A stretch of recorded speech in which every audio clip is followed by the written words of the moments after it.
Eto mga boss, panoorin natin. Sabi nila, famous daw itong ano, yung nagtitinda to sa kanila, okay, sa pagtitinda ng sandwich. So panoorin natin yung sistema nila kung bakit siya naging famous, di ba? So ayan. So kung napansin natin, yung ginagamit niya ditong tinapay is bilog, di ba? Compared dito sa ginagamit natin dito sa Pinas, di ba, yung mga bread natin, yung mga tasty bread kung tawagin is square siya. Dito astig, no? Bilog. Pero syempre, napakarami ka agad ingredients yung mga nilagay niya dito. Nakakatuwa. Super generous talaga mga boss ng ano, ng India pagdating sa mga ingredients. Kaya talagang masasabi mo yung ibabayad mo worth it na worth it. Ayun, nakakailang layer na ng ingredients yun, no? Plus meron pa silang cheese. 'Di ba? So, boss, dahan-dahan na sa paglalagay ng cheese. Yung iba natatapon na, baka masayang. 'Di ba? Okay, then naglagay ulit ng isang tinapay. So, siguro ito na yun mismo iinitin na nila, no? So, naglagay pa ulit siya ng butter.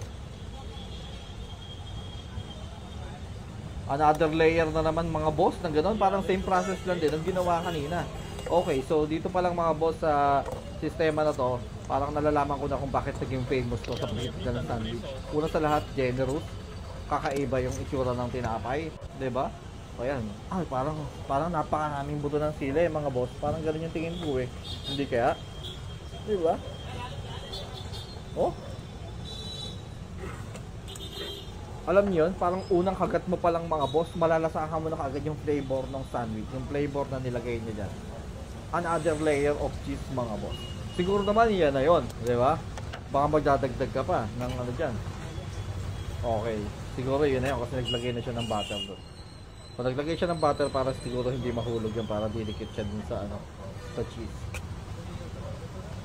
Grabe, ang lalaki mga boss ng ano. Diyan pa lang sa isa niya, yung 1/4 pa lang ng isa niyan mga boss. Baka hindi mo na maubos sa laki niya at saka alam niyo sa lapad.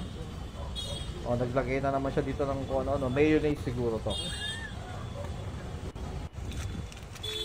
Okay, another layer ng cheese na naman. And then, boss, yung mga nasasayang dito, paano na yan? Lagay mo yan dapat sa tinapay kasi sayang yan eh. Di ba?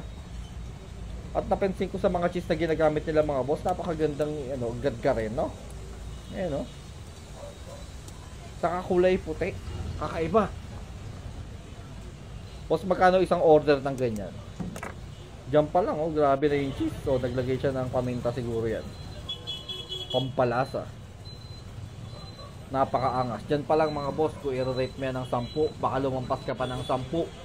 Dahil sa dami ng, ano, ng ingredients na inilagay. Okay. Anong gagawin dito?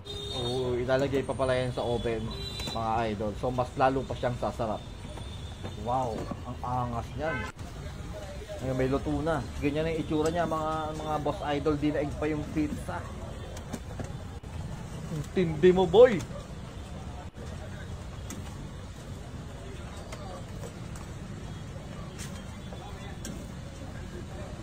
Alam mo yun, parang pag nakikita mo, parang naaamoy mo siya. Parang ganon. Sila yun. Oh. Oh, hinati siya ng parang pizza. Dahan-dahan tayo, baka masira yan. Yan. Good, parang pizza. Ang good thing, pantay-pantay. Napakaangas.